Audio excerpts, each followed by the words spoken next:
Dia juga ingin berlatih sekeras yang dikatakan ayahnya. Tetapi ketika dia menyadari dia telah berjanji pada Tamarenza untuk pergi ke Jakarta dan harus menjaga putrinya, dia memberitahu Lukas. Tuan muda Tamarenza berkata, "Ayah, jika kamu setuju untuk mematuhinya, aku harus memindahkan 10 guru terbaik keluarga Hermawan ke Jakarta kapan saja untuk mematuhi instruksinya. Aku membayangkan akan sulit bagiku untuk berlatih sekeras yang aku lakukan sebelumnya." Lukas hampir berkata tanpa ragu-ragu setelah mendengar kata-kata Roma, "Dalam situasi ini, setelah aku menetap di rumah, aku juga akan pergi ke Jakarta bersamamu dan menunggu pengiriman Master Renza." Terlepas dari usianya, ayahnya adalah anggota paling kuat dari keluarga Hermawan. Dia tidak tahu harus berkata apa kepada Master Renza jika dia tidak pergi ke Jakarta. "Ayah, apa yang harus kita lakukan terhadap keluarga Sucipto?" dia kemudian bertanya pada ayahnya. Lukas menerobos meridian keempat, menjadi guru kedua dalam sejarah ratusan tahun keluarga Hermawan yang melakukannya. Saat ini, dia sangat gembira. Mendengar kesulitan Roma, dia langsung mulai merumuskan ide-ide baru untuk masa depan keluarga Hermawan.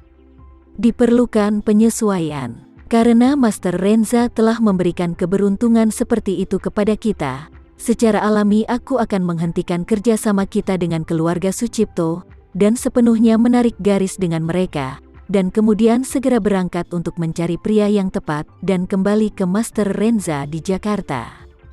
Tuan muda Tamarenza, termasuk kamu, hanya membutuhkan 11 orang dari keluarga Hermawan, katanya dengan nada mengharukan.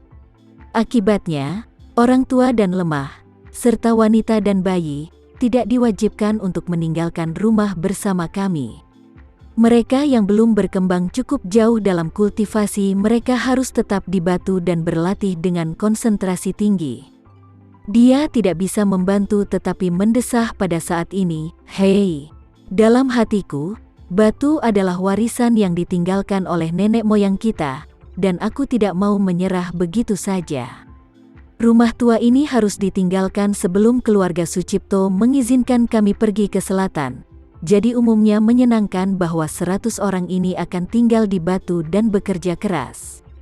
"Ayah, mari kita bahas sesuatu," kata Roma, mengangguk dan memikirkan sesuatu.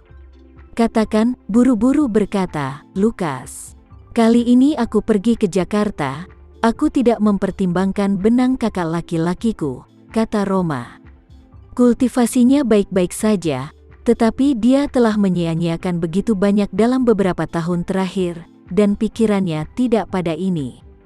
Dia masih tidak diizinkan untuk berkomunikasi dengan Master Renza. Kedua anak laki-laki itu, sebaliknya, jauh lebih buruk, mereka bahkan tidak termasuk dalam 20 teratas dalam keluarga." "Iya," kata pembicara, "kakak tertuamu khawatir tentang menghasilkan uang." Lukas mengangguk dengan sungguh-sungguh. "Kali ini Anton datang dengan cek senilai $1 triliun. Kamu tidak tahu betapa bahagianya dia.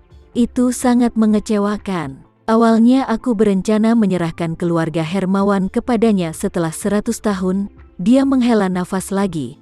Tapi setelah mengalami tahun-tahun ini, kakak laki-lakimu bukanlah individu yang mampu." "Ayah, kamu tidak perlu memikirkan hal-hal ini," kata Roma buru-buru. "Dalam 20 tahun ke depan, keluarga Hermawan niscaya akan makmur di bawah kepemimpinanmu, menurutku. Kamu tidak perlu khawatir tentang pilihan master potensial saat ini. Dengan kehadiranmu di kota dan sponsor dari Master Renza, keluarga Hermawan tidak diragukan lagi akan memiliki generasi muda yang lebih baik dalam 20 tahun ke depan. Dan tidak diragukan lagi akan ada tuan rumah yang cocok untuk dipilih." Ketika Lukas Hermawan mendengar ini, dia merasa lega dan mengangguk sedikit, menantikan masa depan keluarga Hermawan.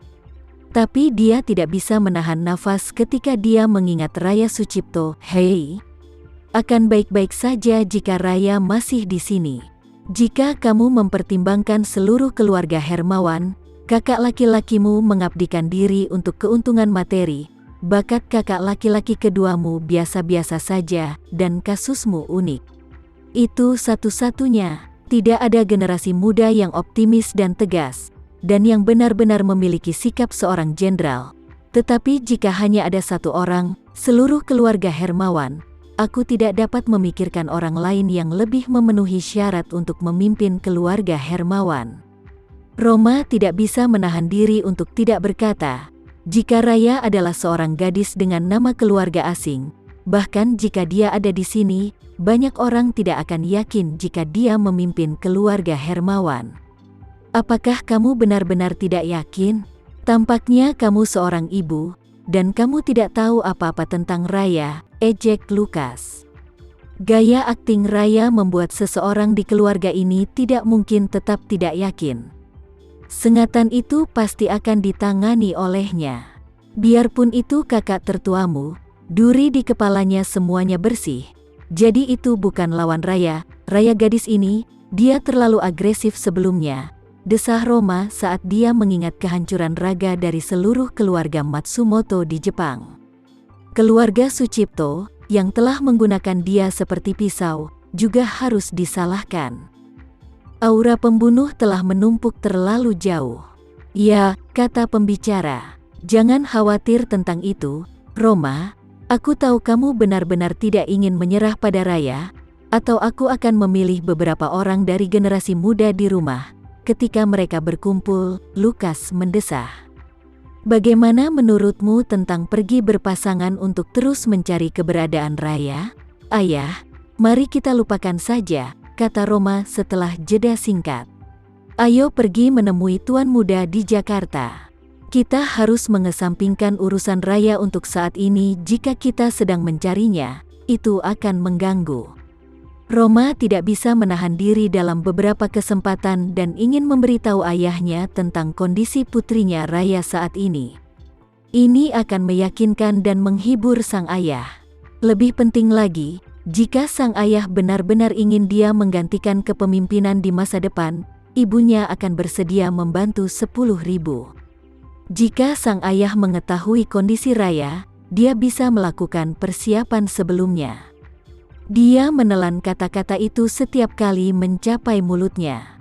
Dia percaya bahwa karena dia telah menyetujui permintaan tuan muda untuk kerahasiaan, dia tidak akan membuat pengecualian, meskipun itu adalah orang tuanya sendiri, karena jika tidak maka tidak akan ada kejujuran. Dia beralasan bahwa begitu lelaki tua itu pergi ke Jakarta dan tuan muda Tamarenza mengenalnya lebih baik, dia bisa mengizinkan Raya untuk menemuinya secara pribadi. Lukas, sebaliknya, tidak peduli. Pergi ke Anton dan jelaskan semuanya secepat mungkin, katanya setelah memeriksa waktu.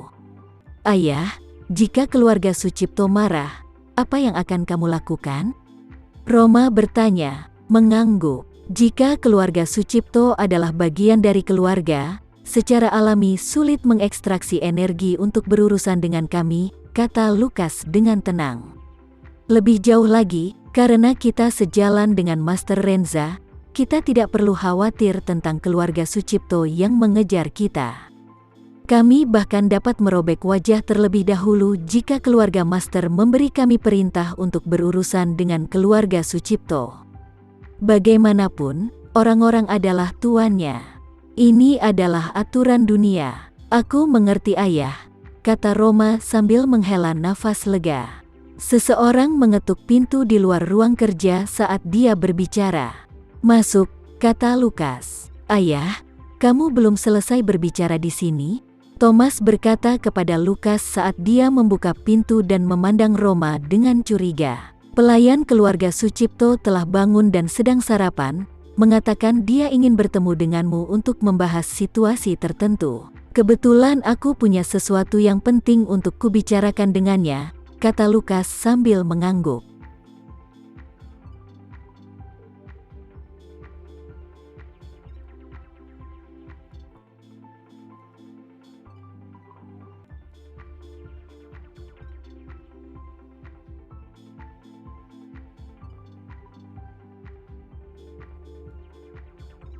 Sekian dulu ya video kali ini. Kita lanjutkan lagi videonya di lain waktu. Oh iya, bagaimana menurut kalian? Semoga bisa sedikit menghibur kalian semua. Untuk teman-teman yang baru nonton, jangan lupa subscribe ya, hehehe. Dan kalau teman-teman ada yang ingin gabung langganan, bisa langsung gabung saja untuk dapat fitur yang menarik dan sedikit membantu Mimin. Terima kasih banyak sudah menonton, sampai jumpa lagi, bye bye bye.